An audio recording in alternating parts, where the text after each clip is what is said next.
अस्सलाम वालेकुम जी सज्जनों मित्रों वीर भरावो की हाल चाल जे सेहत तबीयत ठीक जे मलंगा के चैनल वालों तुहाडी खिदमत च हाज़र हाँ तो मलंगा के चैनल वालों सब मुसलमानों भरावां नूं ईद मुबारक। तो अज ईद मिलन पार्टी हो रही है, दोस्त अहबाब तशरीफ लियाए आ ते असीं सोचा अपना चैनल देखने वालियां नूं अपने दोस्त विखाईए मिलाइए तारफ कराइए ते नाले ईद दीयां खुशियां वा यार बेली इकट्ठे होए आ ते आओ कैमरा बट साहब मारो यार बेली जेडे अपने कोल आए आ। हाँ जी मजाज साहब ठीक ठाक जी शुक्र अल्लाह दा। कोई साडे चैनल दा आखो लोकां नूं। ये माशाअल्लाह जी मलंगा ने चैनल बनाया, सारे लोग इन्हों लाइक करो सबसक्राइब करो शेयर करो।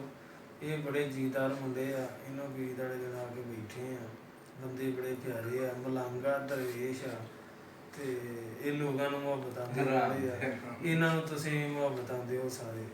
और पर साडे साई साहब बैठे आ ते ये बड़े ही अच्छे दोस्त ने अपने ते बड़ा सोहना ते मनमोहना वीर आ साडा ते अज इहने सानू सद्दिया अपने कोल भी तुहाडा चैनल असीं नैट ते वेख्या ते साडे कोल आवो सानू भी मिलो गिलो ते असीं भाई हाज़र हो गए आ।